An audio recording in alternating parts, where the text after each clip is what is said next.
सभी बच्चा लोगों को मकर संक्रांति, लोहड़ी और अंतरराष्ट्रीय पतंगबाजी और मिठाई उत्सव की हार्दिक शुभकामनाएं।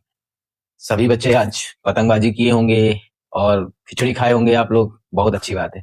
लेकिन आप ये सोचते हैं कि जो त्योहार हैं, ये भगवान ने जो बनाए हैं या हमारे पूर्वजों ने जो त्योहार बनाए हैं, तो क्यों बनाए हैं? ये जो त्योहार है ना बच्चा, वो हमें अनेकता में एकता को सिखाते हैं और साथ ही साथ हमें सर्वधर्म समभाव की भावना भी लाते हैं। क्यों जरूरी है ये सब? क्योंकि बच्चा एक बात समझो कि जो ये जेड चलने जा रहा है, जनजी जिसको बोलते हैं, किसी भी देश का नव निर्माण जो होता है, वो देश का नव निर्माण भारत का युवा करता है या उस देश का युवा करता है। और वो युवा तभी इस देश का नव निर्माण कर सकता है जब उसका एजुकेशन अच्छा हो, मतलब उसकी शिक्षा अच्छी हो। तुमने नोटिस किया होगा कि अभी लॉकडाउन पीरियड में हम लोगों ने रामायण देखी है, महाभारत आता था, वो सब देखे, तो उसमें भगवान भी क्यों ना हो, वह जब पृथ्वी पे आएंगे तो वह भी स्कूल जाते हैं या गुरुकुल जाते हैं और शिक्षा को ग्रहण करते हैं।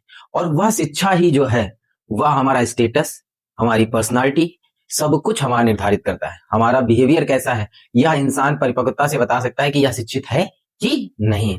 तो हर एक चीज जो मैटर करती है हमारी लाइफ में वो एजुकेशन। हम कोई भी चीज करते हैं तो क्यों करते हैं, और कहते भी हैं कि छात्र वही अच्छा है, मतलब स्टूडेंट वही अच्छा है जिसका जो हर प्रश्न में तीन चीजों को अपने अंदर लाता है, क्या, क्यों और कैसे। तीन चीजें मैटर करती हैं। कोई भी चीज है तो क्या है, क्यों है और कैसे है। जब ये तीन चीजें क्लियर हो जाती है तब वह चीज हमको अच्छे से समझ में आ जाती है। किसी ने हमसे एक बार, हमारे सर ने हमसे कही थी एक बार कि बच्चा एक बात याद रखना, जो चीज तुम पढ़ते हो पहले उसको तुम पढ़ने के बाद लिख कर देखो। अगर तुम लिख ले रहे हो तो मतलब तुमने थोड़ा समझ लिया। और अगर उस चीज को आप बेहतर ढंग से समझना चाहते हैं तो वो आप अपने किसी बड़ी को या अपने दोस्त को समझा के देखो। अगर आप उसको वो चीज बहुत अच्छी समझा ले गए तो ये बात मान लीजिएगा कि ये चीज आपकी जिंदगी में ताउम्र आपके दिमाग में फीड हो जाती है। जैसे बहुत सारे बच्चे हमसे पूछते हैं कि सर जी हम तो सुबह पढ़े, रात पढ़े, पूरा दिन पढ़ते हैं, उसके बाद जब पेपर आता है तो हम भूल जाते हैं। तो क्योंकि जब आप पढ़ते हो ना कोई भी चीज, तो पूरी प्रोसेस को समझते नहीं हो।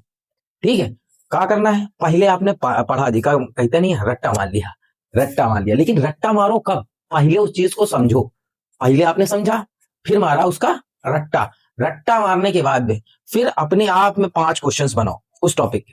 5 क्वेश्चन तुमने बना दिए, उन 5 क्वेश्चन के आंसर लिखो। क्या लिखो? आंसर लिखो।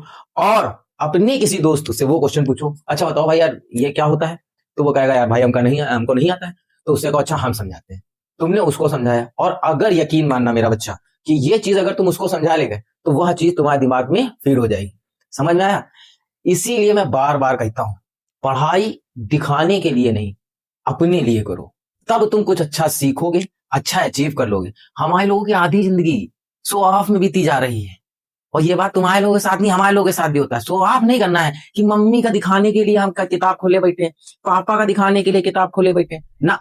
मन किया, ये मेरा मन कर रहा है कि आप मेरे को पढ़ना है, और जब मन करता है तब मजा आता है पढ़ने में। हमने पढ़ा, अब ये चीज रहता है ना कि हम उसको कंठस्थ कैसे रख रहे हैं, याद कैसे रख सकते हैं। तो उसके लिए बच्चा क्या करना है, पहले तो उस चीज को समझना है, समझ लिया, फिर उसका लिखना है, लिख लिया, और लिखने के उपरांत अपने किसी मित्र को या दोस्त को उस चीज को समझाना। मेरी बात का भरोसा करना तुम, और ऐसा करके देखना, और तुम ये चीज नोटिस करोगे कि यार अंकित सर जी कहीं ना ऐसा ऐसा करना, और देखो अब हमको हर चीज अच्छे से याद हो जाती।